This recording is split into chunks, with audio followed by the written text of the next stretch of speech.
구약성경 1190페이지 에스겔서 26장입니다.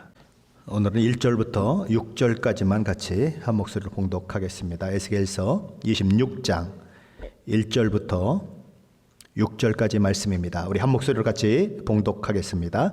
11째에 어느 달 초하루에 여호와의 말씀이 내게 임하여 이르시되 인자야 두로가 예루살렘에 관하여 이르기를 아하 만민의 문이 깨져서 내게로 돌아왔도다. 그가 황폐하였으니 내가 충만함을 얻으리라 하였도다.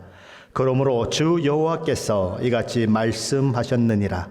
두로야 내가 너를 대적하여 바다가 그 파도를 굽이치게 함같이 여러 민족들이 와서 너를 치게 하리니 그들이 두로의 성벽을 무너뜨리며 그 망대를 헐 것이요 나도 티끌을 그 위에 쓸어버려 맨바위가 되게 하며 바다 가운데에 금을 치는 것이 되게 하리니 내가 말하였음이라. 주 여호와의 말씀이니라. 그가 이방의 노략거리가 될 것이요 들에 있는 그의 딸들은 칼에 죽으리니 그들이 나를 여호와인 줄 알리라. 아멘. 우리는 지난 시간에 에스겔서 25장 말씀을 통해서 이스라엘 경계를 마주하고 있는 네 나라들의 멸망에 대한 예언 그리고 그 이유에 대해서 살펴보았습니다. 에스겔서 25장에 언급된 나라들은 요단강 동쪽에 언급된 위치하고 있는 나라들 그리고 또 서쪽으로 와서 또 다른 나라가 포함되어 있죠. 그래서 위로부터 따진다 그러면 암몬, 모압, 에돔 동쪽에 있는 나라들이고 이제 요단강을 건너서 서쪽으로 오면 블레셋 이렇게 포함이 돼서 네 개의 나라의 멸망 그리고 그 이유를 그렇게 다루었습니다. 자, 이제 오늘 본문 에스겔서 26장부터 27장, 28장 거의 3분의 2 부분까지는 두로에 대한 멸망을 다루고 있습니다. 두로에 대한 예언이 네 나라에 대한 예언보다 엄청나게 그렇게 많은 분량을 차지하고 있는 거죠. 이 두로에 대한 멸망에 대한 예언을 보면 크게 네 가지 부분으로 구분해서 생각해 볼 수가 있습니다. 26장에 보면 두로의 멸망에 대한 이야기가 나옵니다. 그리고 26장에 가면 두로의 멸망을 슬픈 노래로 애가를 부르는 그 내용들이 나오는 것입니다. 그리고 28장 1절부터 10절에 보면 두로 왕에 대한 멸망에 대한 이야기가 나옵니다. 그리고 이제 11절부터 19절까지는 멸망당한 두로 왕을 슬프게 노래하는 그 기록들이 나오는 것입니다. 그러니까 다시 한번 정리한다 그러면 두로의 멸망, 그 두로의 멸망에 대한 애가, 그 다음에 두로 왕에 대한 멸망, 그리고 두로 왕에 대한 애가 이렇게 네 파트로 구분이 되어 있는 것이죠. 오늘 본문은 1절은 이렇게 시작합니다. 11째 어느 달 초하루 여호와의 말씀이 내게 임하여 이르시되 11째 해. 이 11째 해는 언제이냐면 바로 예루살렘이 멸망한 해인 것입니다. 바로 그 해에 어느 달인지 모르지만 어느 달 첫째 날에 하나님의 말씀이 에스겔 선지자에게 임했다라고 하는 것이죠. 그런데 누구에 대한 예언이 임했습니까? 두로에 대한 예언이 임했다는 것이죠. 두로는 이스라엘 북쪽에 약 40km 정도 떨어져 있는 시돈과 함께 페니키아라고 하는 그 국가를 구성하고 있는 도시 국가입니다. 옛날에 그리스 그 주변에 많은 나라들이 있었죠. 스파르타도 있고 여러 나라들이 있었는데 그때의 그 도시 국가들이 있었던 것처럼 바로 그런 역할을 하고 있는 곳이지요. 이 두로는 국제 무역을 하고 있는 항구로서 모든 페니키아의 그 항구 중에서 대표적인 항구 도시입니다. 페니키아에는 두로도 있고 시돈도 있고 비블로스라고 하는 도시 국가들이 있죠.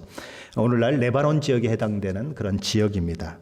고대 페르시아는 독보적인 해상 무역을 통해서 많은 무역품들을 나르고 그걸 통해서 많은 이득을 취했던 그런 나라입니다. 그래서 엄청난 부귀영화를 누렸죠.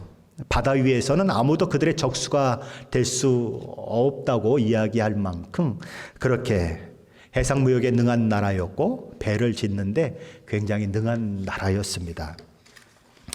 그래서 그들은 배가 닿는 곳에 그들의 식민지 비슷한 것들을 만들어 놓기도 했습니다. 그런데 그 식민지는 이 로마의 식민지나 또는 다른 제국들의 식민지와는 아주 달랐다고 해요. 역사학자들이 얘기를 들어보면 그들은 뭐라고 얘기하냐면 그 식민지들은 마치 위성 도시 같았다. 그러니까 식민지인데도 식민지 같지 않고 그냥 위성 도시 같은 그런 그냥 편입된 어떤 도시 같은 그런 느낌을 주었던 그런 식민지였다라고 얘기하는 것입니다. 페니키아는 북아프리카의 카르타고까지도 점령을 하게 되고 스페인 남부까지도 식민지로 두기도 했습니다. 이 카르타고는 나중에 이제 로마 제국과 한판 승부를 벌일 때에 이 카르타고를 놓고 굉장히 이렇게 전투를 벌였던 역사상에 아주 유명한 그런 장소죠. 자, 그런데 이 두로는 페니키아 최남단에 위치한 도시로서 뒤로는 그러니까 동쪽으로는 레바논 아주 숲을 두고 있고 앞으로는 지중해를 바라보고 있던 항구입니다. 그런데 이 두로가 가진 특징 중에 특징은 육지에도 도시가 있지만 또 도시의 다른 부분이 섬에 있었습니다. 그런데 이 섬은 약 800m 정도 떨어진 곳에 있는 섬으로서 그 길이가 약 1.5km, 너비가 약 1km 정도 되는 그런 섬이었어요. 그런데 이 섬이 사실상 두로의 본진이고 육지에 있는 두로는 사실 이 본진의 다른 본진보다는 조금 못한 그런 위치에 있었던 그런 곳입니다.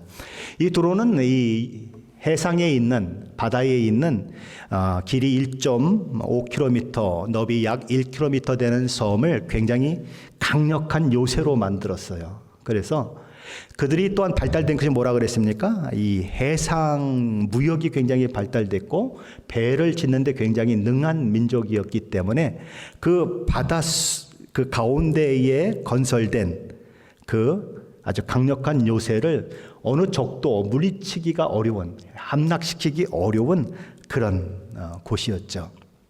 주전 605년에 신바벨론과 아수르가 갈그미스에서 전투를 벌입니다. 그런데 그 전투에서 이 신바벨론의 느부갓네살 왕이 승리를 거두죠. 그래서 바야흐로 신바벨론 제국이 이제 아주 국권이 시작되게 되는데 그 이후에 들어오는 이 느부갓네살 왕이 다스리는 신바벨론의 그 주권을 인정하고 그의 이게 굴복하는 그런 모습을 보이다가 나중에 보면 이제 연합군을 형성해서 이 신바벨론과 대항을 하려고 하는 그런 역할을 하게 되죠. 예레미야 27장 3절에 보면 이 신바벨론과 대항하는 연합에 참가한 나라들의 이름이 나옵니다. 첫째가 이 남유다예요.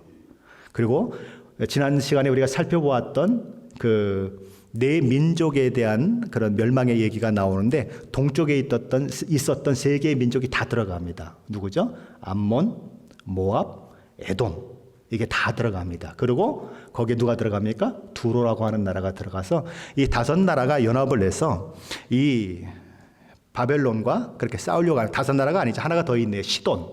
부족국가, 도시국가라고 하는 시돈이 하나 더 들어가서 여섯 나라가 이렇게 대항을 해서 신바벨론을 이제 대항하려고 하는데 그 제국의 큰 제국이 그런 반대 의견을 가지고 있는 나라들 그냥 놔두려고 하겠습니까? 그래서 이 정보를 하러 이제 오게 되죠. 그런데 다른 나라들은 그렇게 쉽게 신바벨론이 점령을 해 들어가게 되는데 이 두로라고 하는 나라는 이 해상에 즉 이 육지로부터 약 800m 정도 떨어진 곳에 길이 1.5km, 너비 1km 정도 되는 그 해상에 건설된 요새가 너무 견고해서 이거를 함락시키지를 못해요. 근데 이 신바벨론이 그 두로를 몇 년 동안이나 에워싸게 되냐면 무려 15년 동안을 에워싸게 됩니다. 여러분 한번 생각해 보세요. 15년 동안을 에워싸고 있는데 함락을 시키지 못하는 것입니다. 자, 우리 에스겔서 29장 18절로 한번 넘어가 볼까요? 에스겔서 29장 18절입니다. 에스겔서 29장 18절입니다. 같이 한번 읽어볼까요?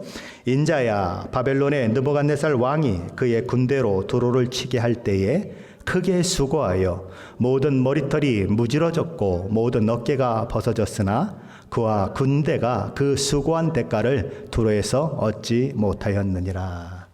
여기 보면 무슨 얘기가 있죠? 모든 머리털이 무지러졌다. 왜 무지러졌을까요? 생각해 보세요. 투구를 쓰고 15년을 있다고 생각해 보십니까? 머리털이 무지러질 만도 하죠. 그리고 어깨가 어떻게 됐다고요? 벗어졌어요. 어깨가 허물이 벗어지고 막 그랬어요. 왜 그랬을까요? 갑옷을 입고 15년을 전쟁터에 있었다고 생각해 보세요. 이게 말이 안 되는 거죠. 그 수고한 대가를 얻지 못했다. 근데 하나님이 누구를 대신 주겠다고 말씀하시냐면 애굽을 대신 주겠다라고 하면서 이 29장에서 애굽에 대한 심판이 나오거든요. 그렇게 두로를 정복하기가 어려웠다는 것입니다. 신바벨론의 느부갓네살 왕이 두로를 점령하기가 너무너무 어려웠다.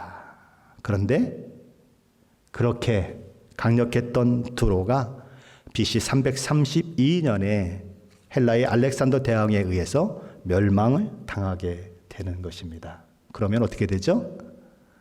언제 멸망하는 겁니까?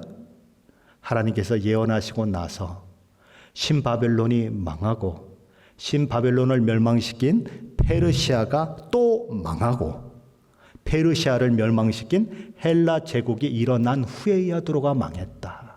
엄청나지 않습니까? 제국이 생겼다가 망하는 것이 반복되는 가운데서도 두로는 여전히 살아남았다. 그런데 결국 알렉산더 대왕 때 그렇게 망했다는 것입니다. 우리 한번 화면 한번 좀 보실까요? 이게 두로가 가지고 있는 이 전투함입니다. 근데 역사학자들은 요 앞에 삐죽하게 나온 부분이 있죠. 이렇게 만든 배는 이 페니키아가 처음 만든 배라고 얘기를 합니다. 그래서 적들과 싸울 때에 저 뾰족한 부분을 가지고 그대로 가서 밀어치는 것입니다. 근데 보면 위에는 돛대가 있고 또 뭐가 있죠? 이 노 젓는 게 있습니다. 그러니까 속도가 굉장히 빠른 거예요. 바람도 받고 노를 젓고. 그런데 앞에 삐죽한 것을 가지고 그냥 냅다 받아버리면 그냥 뭐 웬만한 배들은 다 구멍이 뚫려서 물이 들어가서 그냥 빠져 죽고 이래서 해상을 장악하는 그런 일들이 있었다는 거죠. 자, 한번 또 화면을 넘겨보시죠. 예, 여기 보면 이제 저쪽 오른쪽 제일 밑에 시돈이라고 써 있는데 보이십니까? 영어로? 그 다음에 저건 뭐라고 읽어요? 티레라고 읽어요? 타이레라고 읽어요? TYRE. 이게 두로입니다. 두로. 그 다음에 그 위에 비볼로스라고 하는 데가 있죠. 이게 이제 두로 본진입니다. 그리고 약간 여기 파란색보다 약간 흐리게 된 하늘색보다 조금 진한 색이 쭉 이렇게 있죠. 막 이렇게 밑으로도 있고 지중해를 돌아서면서 이게 이제 식민지 국가들입니다. 그렇게 두로가 대단했다는 거죠. 하나 더 넘겨보시겠어요? 예, 요거는 이제 두로, 육지에 있는 두로이고, 그 다음에 요거는 이제 섬, 길이가 1.5, 그 다음에 너비가 1km인 섬입니다. 자, 그런데 저기 알렉산더스 댐이라고 되어 있죠. 영어로. 알렉산더가 이 700m, 800m 되는 바다를 흙과 돌로 메꿨어요. 그래서 도로를 만들어가지고 침입해 들어가니까 아무리 배를 잘 운전을 해도 소용이 없는 것입니다. 그래서 결국은 알렉산더가 점령을 하게 되고 두로가 망하게 되는 거죠. 오늘 본문의 에스겔 선지자는 하나님께서 여러 민족들로 두로를 공격하도록 하실 것으로 말씀하십니다. 그리고 두로는 그 공격으로 인해서 회복 불가능한 상태가 될 것이다 라고 그렇게 예언을 하면서 그 고장이 어부들이 그물을 말리는 곳이 될 것이다 라고 그렇게 말씀을 해주고 있습니다. 오늘 보면 3절로 6절 말씀인데 한번 다시 한번 읽어봅니다. 3절로 6절입니다. 그러므로 주 여호와께서 이같이 말씀하셨느니라. 두로야, 내가 너를 대적하여 바다가 그 파도를 굽이치게 함같이 여러 민족들이 와서 너를 치게 하리니 그들이 두로의 성벽을 무너뜨리며 그 망대를 헐 것이요 나도 티끌을 그 위에 쓸어버려 맨 바위가 되게 하며 바다 가운데에 금을 치는 것이 되게 하리니 내가 말하였음이니라. 주 여호와의 말씀이니라. 그가 이방의 노략거리가 될 것이요. 근데 여기 말씀을 보면 여러 민족들이 와서 너를 치게 될 것이다 라고 말씀하고 있는데 26장에 보면 이 7절부터 이렇게 계속되고 있는 내용들을 보면 신바벨론의 느부갓네살 왕에 의해서 두로가 멸망한다고 되어 있거든요. 근데 앞에는 여러 민족이라고 되어 있고 느부갓네살 왕에게 점령된다고 하기 때문에 이 해석상 참 난해한 그런 구절이 되고 있습니다. 그래서 두 가지 해석이 나옵니다. 하나는 느부갓네살이 이제 여러 나라들을 점령했기 때문에 그 점령된 나라들로부터 이제 징집 명령을 내려서 사람들을 불러 모으겠죠. 그러면 다국적군이 되는 것입니다. 쉽게 말하면 바벨론 사람들만 있는 것이 아니라 그들이 점령한 에돔 사람도 있게 되고 그들이 점령한 암몬 사람도 있게 되고 그렇게 되는 거죠. 그래서 여러 민족이라고 표현했다. 이렇게 보는 시각이 있습니다. 일리가 있죠? 그 다음에 이제 또 다르게 본다고 하면 여러 민족이라고 왜 말씀하셨을까? 왜냐하면 느부갓네살에 의해서 점령이 되지 않고 나중에 헬라 알렉산더에 의해서 점령이 되기 때문에 여러 민족이라고 얘기할 수도 있는 거죠. 그래서 우리는 여러 민족이라는 것과 어떻게 이렇게 조화가 되는가 하는 것을 우리는 생각해 볼 수 있는 것입니다. 자, 이렇게 이런 두로가 그렇게 멸망을 하게 되는데 그럼 두로가 그렇게 하나님의 심판을 받아서 멸망하게 되는 이유는 어디 있을까요? 오늘 본문 2절 말씀은 그 이유를 이렇게 설명합니다. 에스겔서 26장 2절 말씀인데 우리 한번 같이 읽어보겠습니다.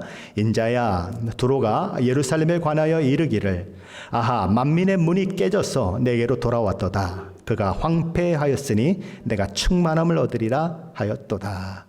두로가 멸망한 이유도 앞에서 얘기했던 네 나라의 멸망의 이유와 동일합니다. 예루살렘의 멸망을 기뻐했다는 것입니다. 그런데 여기 보면 이런 표현이 나옵니다. 아하, 만민의 문이 깨져서 내게로 돌아왔도다. 뭐에 대해서 말할 때 그렇게 얘기했습니까? 예루살렘을 향하여 말할 때. 결국은 예루살렘은 만민의 문이었다. 이것이 누가 얘기하는 것입니까? 두로가 얘기하는 상황인 것입니다. 자, 바로 하나님은 두로가 이야기하는 그 상황을 통해서 하나님께서 예루살렘을 무엇으로 보시는지를 보여주고 있어요. 그러니까 하나님께서 예루살렘을 무엇으로 보신다는 것입니까? 만민의 문으로 보고 계시다는 것입니다. 그러니까 예루살렘의 존재 목적은 그러니까 만민의 문이 되는 것이라는 거예요. 성전이 있는 예루살렘은 하나님의 임재에 계신 곳이고 이스라엘을 비롯해서 모든 열방과 나라와 민족들이 찾아와 하나님을 경배하고 높여드려야 하는 장소인 것입니다. 그러므로 예루살렘의 성전은 사실은 예루살렘에 살고 있는 또는 이스라엘 땅에 살고 있는 그 민족들만 위한 그런 것이 아니고 사실은 그들을 통해서 하나님을 경험하고 그들을 통해서 하나님의 복이 흘러 주변으로 넘쳐나서 주변에 많은 사람들이 하나님을 예배하는 그런 만민이 들어와 하나님을 높여드리는 만민의 문의 역할을 해야 할 곳이 어디냐? 예루살렘이라는 것이지요. 그런데 이스라엘 백성들은 그것을 잊어버리는 것입니다. 이방 나라를 향해서 개나 돼지처럼 여겨버리고 그냥 지옥의 땔감 뱀보다도 더 잔인하게 죽여도 상관없는 사람들처럼 그렇게 여긴다는 것입니다. 그게 그들의 잘못이죠. 그리고 결국 자기들도 타락해서 결국은 멸망의 길을 갈 수밖에 없는 그런 일들이 그들 가운데 일어나게 되더라는 거죠. 오늘 우리 교회도 그럴 수 있죠. 우리는 선택받은 사람들이다. 우리는 하나님의 특별한 은혜를 받은 사람이다라고 그러면서 새로운 사람이 오면 어때요? 텃세를 부리는 사람들이 종종 있죠. 다른 교회에서 상처받은 사람들의 이야기를 들어보면 어디 부서에 들어갔다 그래요. 어느 부서에 딱 임명해서 들어갔더니 그 부서에 있는 사람들이 손을 들고는 이렇게 질문을 했대요. 뭐라고요? 저 사람은 교회 온 지 몇 개월도 안 됐는데 어떻게 여기 들어오게 됐느냐고. 텃세죠. 그렇죠? 교회에 몇 년 다니는 것이 마치 자기가 어떤 고난이 있고 자기는 마땅히 그것을 누려야 할 것처럼 생각하는 그런 경향들이 우리에게 있더라는 거죠. 바로 그런 모습이 이 예루살렘 가운데도 있었죠. 자, 그런데 예수님도 예수님이 이 땅에 살아계실 때 예루살렘을 향해서 들어가시지 않습니까? 나귀의 그 등에 타고 들어가셔서 예수님 하신 일이 뭐죠? 성전을 청결케 하시는 일을 하시죠. 그런데 마가복음 11장 17절에 보면 예수님이 이렇게 말씀하십니다. 내 집은 만민이 기도하는 집이라 칭함을 받으리라 하지 아니하였느냐. 너희는 강도의 소굴을 만들었도다라고 하시면서 그 성전을 청결케 하시는 그 일들을 하시죠. 막 채찍으로 이 가축들을 다 내어 쫓고 돈 바꾸는 상을 막 뒤집어 엎으시고 막 이렇게 아주 의로운 분노를 내시는 그런 모습이 있죠. 어떻게 하라고요? 내 집은 만민이 기도하는 집이다. 오늘 만민의 문이다라고 하는 말과 같이 연결이 되고 있는 것입니다. 요한계시록 21장에 보면 만물이 회복되고 새하늘과 새 땅이 이루어진 그때에 거룩한 성 예루살렘이 하늘로부터 내려오는 그런 장면이 아주 멋지게 기록되고 있습니다. 그리고 그때가 되면 하나님의 장막이 사람들과 함께 있을 것이고 하나님은 그들의 하나님이 되고 그들은 하나님의 백성이 될 것이다 라고 예언이 되고 있습니다. 그리고 모든 눈물이 사라질 것이다. 사망도 없어질 것이고 애통하는 것이나 곡하는 것이나 아픈 것이 더 이상 존재하지 않을 것이다. 그야말로 모든 것이 새로워질 것이다 라고 기록하고 있는데 요한계시록 21장 24절로 27절 말씀에는 이런 말씀이 있습니다. 만국이 그 빛 가운데로 다니고 땅의 왕들이 자기 영광을 가지고 그리로 들어가리라. 낮에 성물들은 도물이 닿지 아니하리니 거기에는 밤이 없음이라. 사람들이 만국의 영광과 존귀를 가지고 그리로 들어가겠고 무엇이든지 속된 것이나 가증한 일 또는 거짓말하는 자는 결코 그리로 들어가지 못하되 오직 어린 양의 생명책에 기록된 자들만 들어가리라. 뭐라고요? 만국이 그 빛 가운데로 다니고 사람들이 만국의 영광과 존귀를 가지고 그리로 들어가리라. 어디로요? 새 예루살렘으로 들어가리라. 그러니까 예루살렘은 만국의 문인 거예요. 모든 예수 그리스도의 보혈의 피로 구원받은 모든 사람들이 새 예루살렘에 그 문을 통하여 들어가 하나님을 경배하고 하나님을 예배하는 그 일들이 있게 된다는 것입니다. 바로 예루살렘을 두신 이유, 이스라엘을 택하신 이유는 바로 만국의 문이 되게 하시는 하나님의 계획이 있었다는 거죠.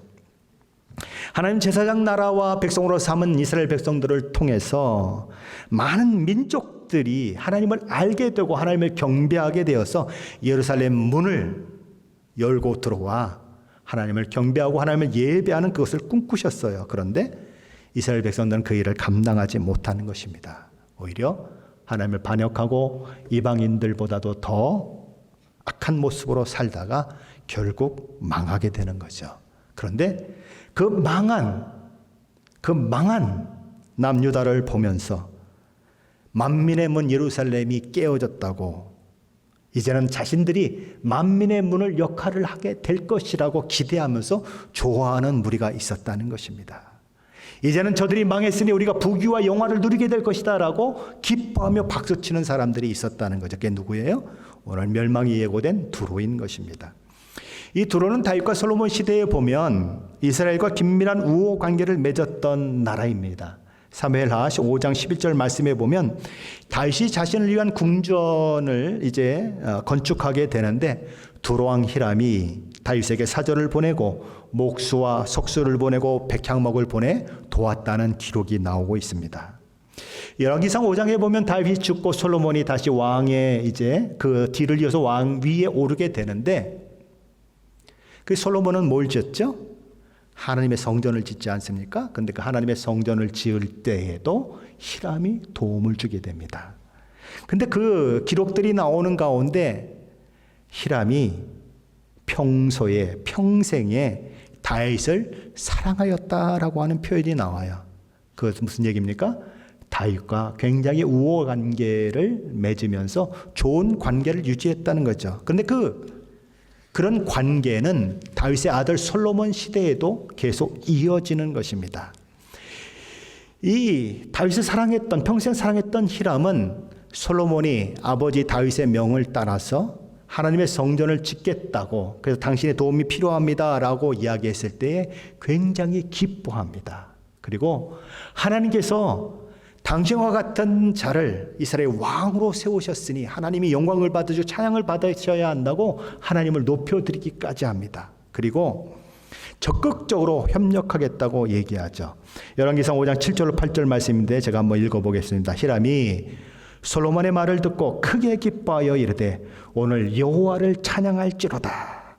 그가 다윗에게 지혜로운 아들을 주사 그 많은 백성을 다스리게 하셨도다 하고 이에 솔로몬에게 사람을 보내어 이르되 당신이 사람을 보내어 하신 말씀을 내가 들었거니와 내 백향목 제목과 잣나무 제목에 대하여는 당신이 바라신 대로 할지라. 사람도 보내고 제목도 보내고 열심히 도와주는 것입니다. 두로왕 히람은 솔로몬과 계약을 맺고 하나님의 성전에 필요한 모든 것들을 공급했어요. 재료도 공급하고 기수자도 보내줬습니다. 이렇게 하나님 나라를 상징하는 이스라엘을 도왔던 나라, 하나님을 섬기는 성전을 짓겠다는 솔로몬의 이야기를 듣고 하나님을 높일 뿐만 아니라 물심양면으로 도움을 주었던 나라가 어느 나라인가? 바로 두로였다는 거예요. 그런데 두로가 변해요. 어떻게 변했습니까? 두로는 예루살렘의 멸망을 바라보면서 박수를 치며 환호하고 기뻐하는 그런 나라로 변했습니다. 예루살렘의 멸망이 자신에게 번영의 기회를 가져다 줄 것이라고 흥분하는 나라로 변했습니다. 아하, 만민의 문이 깨어져 내게로 돌아왔도다. 그가 황폐하였으니 내가 충만함을 얻으리라. 두로의 현재 마음인 것입니다. 근데 두로의 이런 마음은 갑자기 있어진 것일까요? 아니에요. 역사적으로 보면 두로의 이런 마음이 이미 표출되어 있죠. 이미 오래전부터 두로는 예루살렘의 지위와 그 아름다움을 시기하고 탐내기 시작했다는 것을 우리는 성경에서 확인하게 되는 것입니다. 열왕기상 16장으로 한번 가보시겠습니다. 열왕기상 16장입니다. 열왕기상 16장입니다. 구약성경 544페이지 열왕기상 16장 29절로 33절 말씀입니다. 구약성경 544페이지 열왕기상 16장 29절로 33절 말씀인데 우리 한 목소리를 같이 읽어봅니다. 유다의 아사왕 제38년에 오므리의 아들 아합이 이스라엘의 왕이 되니라. 오므리의 아들 아합이 사마리아에서 22년 동안 이스라엘을 다스리니라. 오므리의 아들 아합이 그의 이전의 모든 사람보다 여호와 보시기에 악을 더욱 행하되 느밧의 아들 여로보암의 죄를 따라 행하는 것을 오히려 가볍게 여기며 시돈 사람의 왕 엣바알의 딸 이세벨을 아내로 삼고 가서 바알을 섬겨 예배하고 사마리아에 건축한 바알의 신전 안에 바알을 위하여 제단을 쌓으며 또 아세라상을 만들었으니 그는 그 이전에 이스라엘의 모든 왕보다 심히 이스라엘 하나님 여호와를 노하시게 하였더라. 여기 보면 아사 왕 제38년이라고 기록되어 있는데 이때는 기원전 874년입니다. 그러니까 남유다가 망한 때가 기원전 586년이니까 그 남유다가 망하기 전 약 188년 전에 있었던 이야기를 다루고 있어요. 그런데 이 아합이 누구랑 결혼했다고요? 이세벨과 결혼했다. 근데 이세벨은 시돈 왕 엣바알의 딸이었다라고 기록하는 것입니다. 1세기의 역사학자, 유대인 역사학자가 있습니다. 아마 여러분들 들어보셨을 거예요. 요세푸스라고 하는 역사학자가 있는데 이 요세푸스의 기록을 보면 이 엣바알은 시돈과 두로의 왕이었고 제사장이었다. 그리고 32년간 두로와 시돈을 다스렸다라고 그는 얘기하는 것입니다.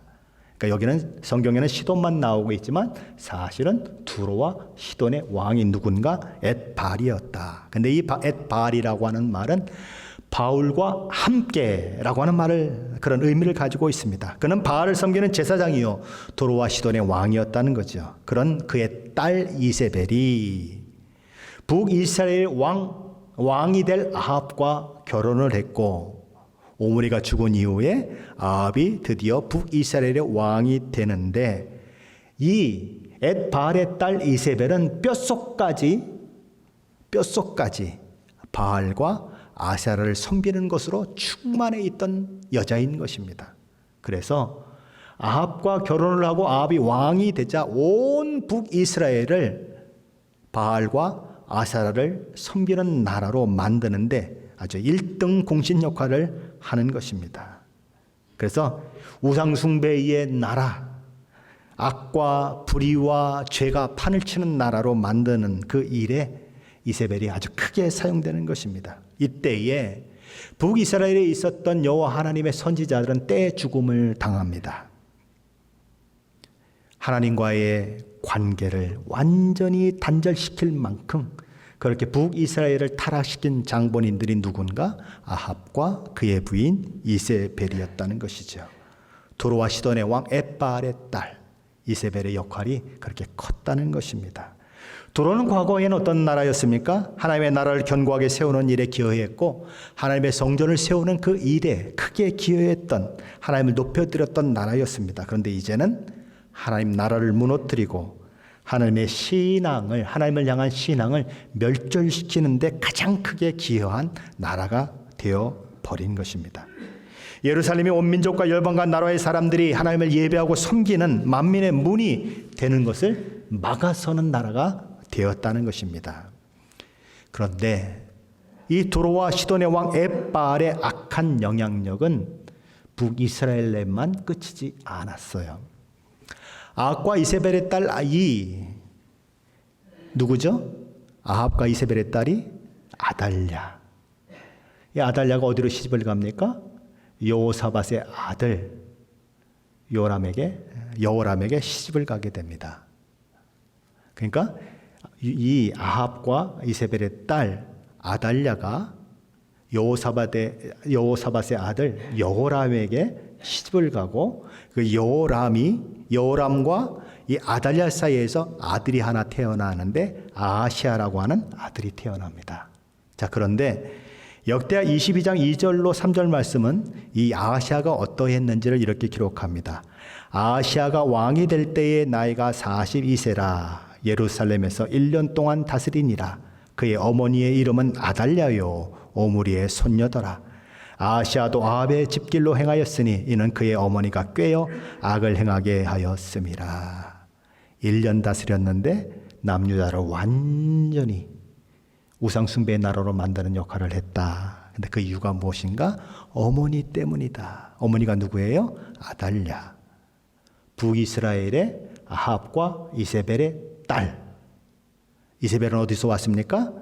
엣바알의 딸이죠. 두로에서부터 온 딸입니다. 그러니까 두로의 영향력이 북이스라엘과 남유다에 영향을 미쳐서 완전히 하나님을 향한 신앙을 잃어버릴 만큼 온 나라를 그렇게 만들었다는 거예요.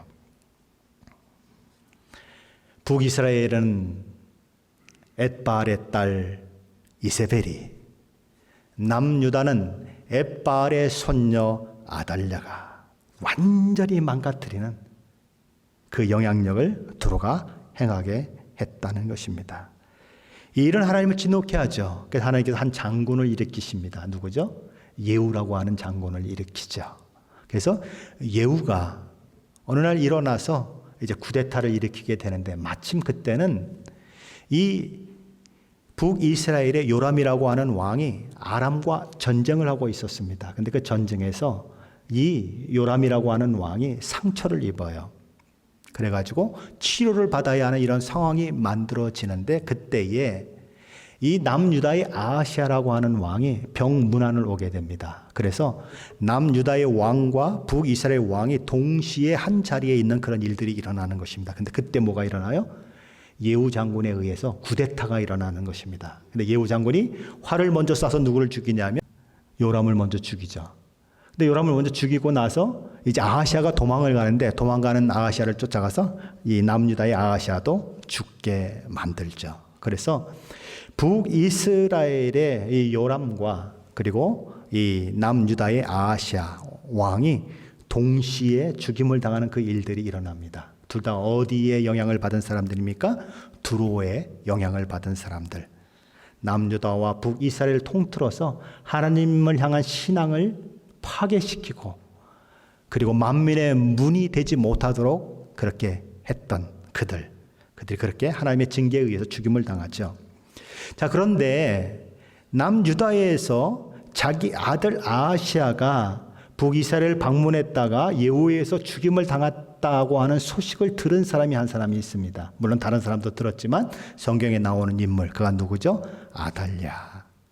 아샤의 어머니 아달랴가 자기 아들이 죽었다는 소식을 듣고는 늑달같이 무슨 짓을 했습니까? 왕위를 이을 만한 왕자들을 몽땅 잡아 죽이는 일을 합니다. 그리고 자기가 스스로 여왕이 되어서 6년 동안 남유다를 다스리죠. 하나님의 약속이 다윗을 통해서 왕위가 끊임없이 전개될 것이라고 약속했는데 다윗의 씨를 말리는 역할을 누가 합니까? 아달랴가 합니다. 그에게 무엇입니까? 앞으로 오실 메시아의 길을 막는 역할을 누가 했다는 얘기입니까? 아달랴가 했다는 거죠. 바로 이렇게 두로는 엄청난 영향력을 남유다와 북이스라엘 가운데 그렇게 행하게 되는 것입니다. 만일 아달랴의 딸 여호사밧과 사위되는 여호야다가 요아스라고 하는 이제 한 살도 채 안 된 왕자를 숨기지 않았다면 다윗의 씨는 한 명도 남지 못하는 상황을 만나는 것입니다. 다시 말해서 하나님께서 그런 섭리를 하지 않으셨다면 북이스라엘도 남유다도 완전히 두로의 영향력 하에 두로의 마치 식미지처럼 되어버리는 일이 있을 수밖에 없었고 남유다와 북이스라엘이 완전히 하나님을 떠난 나라가 될 수밖에 없는 그런 상황이 있었다는 거죠. 그런데 그런 두로의 계략, 두로의 그런 계획들이 성공하지 못하는 것입니다. 왜냐하면 하나님이 그 악한 계획을 무산시키도록 만드셨기 때문에 그래요. 이세벨과 그의 아들 요람은 예후에 의해서 죽임을 당합니다. 그리고 아달랴는 여호야다라고 하는 대제사장에 의해서 죽임을 당하죠. 그래서 남유다와 북이스라엘을 이 두로의 영향력 가운데 두고 이 방신을 섬기는 그 모든 것 가운데 두려고 하는 계획들이 완전히 다 망가집니다. 두 나라를 망가뜨렸던 장본인들이 다 죽임을 당하는 거죠. 그런 일들이 일어나는 것입니다. 자, 그런데 역사가 또 흘러가는 거죠. 188년이 또 흘러갔습니다. 근데 지금 어느 나라가 망해요? 기원전 586년에 누가 망해요? 남유다가 망하는 것입니다. 과거에 이세벨과 아달랴가 그렇게 하려고 해도 하지 못했던 일들이 드디어 완성이 된 거예요. 그러니까 이들이 어떻게 하는 거니까 기뻐하는 겁니다. 그때 이루지 못한 모든 계획들이 이제 이루어졌다고 기뻐하는 거예요. 야, 이제 만민의 문이 드디어 깨어졌다. 이제는 우리가 만민의 문이 될 것이다. 그가 황폐였으니 내가 충만함을 입을 것이다 라고 이야기하는 것입니다. 두로는 다윗과 솔로몬 시대에 하나님 나라가 굳건히 세워지는 일을 위해서 또 하나님을 예배하는 성전을 세우는 일에 크게 쓰임받았던 나라입니다. 그들은 하나님의 성전이 세워질 때에 그 일을 행하시는 하나님을 찬양했던 사람들입니다. 그러나 그들은 변했습니다. 그들은 하나님의 나라를 허물고 하나님을 향한 신앙을 파괴하는 파괴자로 변했습니다. 그것이 오늘 우리와 무슨 상관이 있을까요? 이 마지막 시대도 그럴 것이라는 것입니다. 마지막 시대는 처음에는 하나님의 편에 선 것 같은 자들, 하나님을 찬양하기도 하고 하나님을 높여드리기도 하고 하나님의 교회와 나라를 위해서 수고하는 자들처럼 보이는데 그들이 두로처럼 변하는 배도하는 시대가 이 마지막 시대라는 것입니다. 근데 이런 거 오늘날 갑자기 일어나는 것이 아니에요. 수많은 징조들과 함께 일어나는 것입니다. 우리 주님이 이렇게 예고하시죠. 거짓 선지자들이 미혹할 것이고 사람들이 예수님을 사칭할 것이다. 하나님의 말씀인 성경을 변개시키려고 하는 수많은 시도들이 있을 것이다. 사람들의 마음이 진리를 쫓는 것보다 세상의 가치와 물질과 영예를 쫓는 일에 더 기울어질 것이다. 성도들은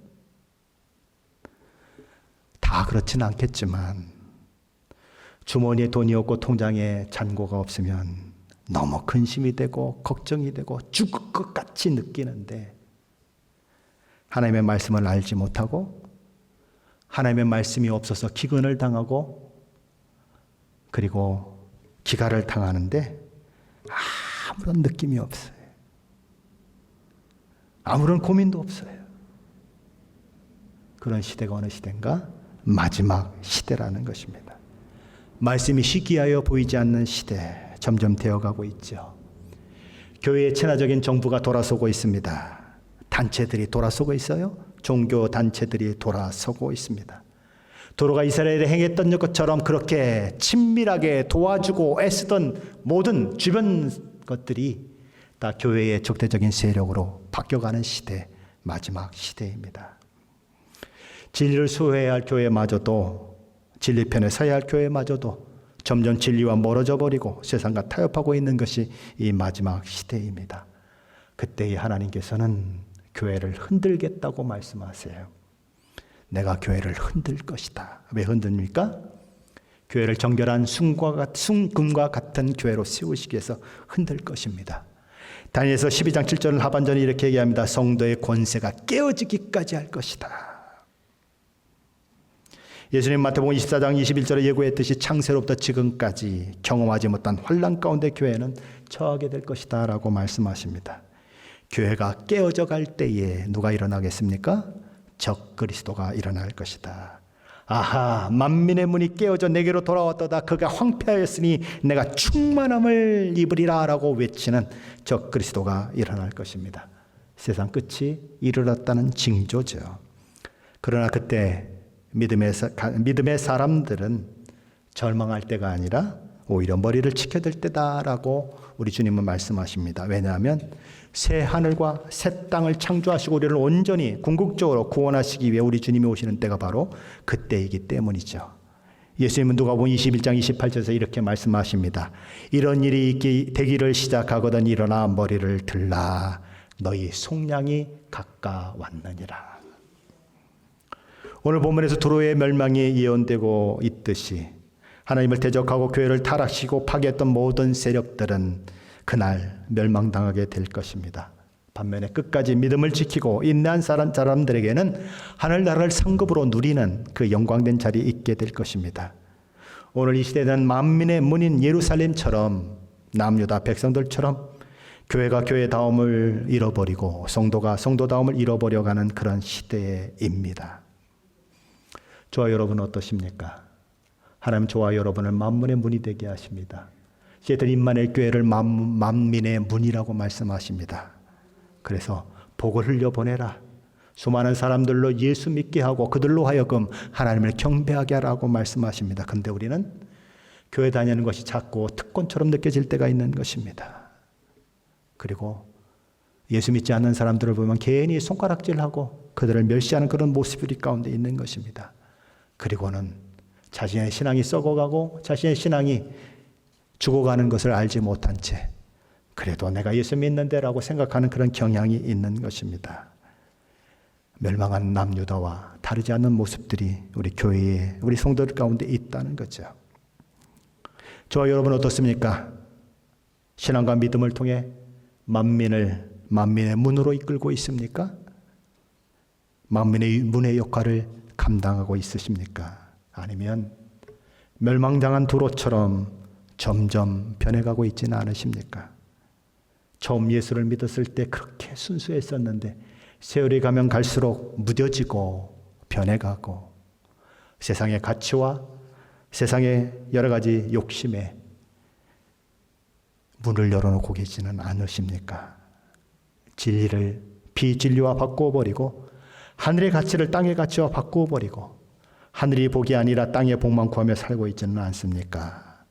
오늘 두로의 변화된 모습을 통해서 저와 여러분이 살펴보아야 할 그런 저와 여러분의 모습인 것입니다. 오늘 말씀을 통해 이 마지막 시대를 향한 하나님의 뜻을 생각하십시오. 저와 여러분을 향한 하나님의 마음을 생각하십시오. 하나님이 무엇을 원하시는가? 어떻게 믿음을 지키며 살아가길 원하시는가? 왜 남유다가 망하고 왜 두로가 그렇게 변화를 경험하는가? 사실은 우리가 본받아야 할 모습은 거기에 아무도 없습니다. 남유다도 두로도 우리가 본받아야 할 모습은 아닌 것입니다. 우리는 믿음을 지켜내서 그렇게 정말 만민의 문의 역할을 감당해야 하는 것입니다. 그런 역사가 저 여러분 가운데 있으시길 예수 그리스도의 이름으로 간절히 축원합니다.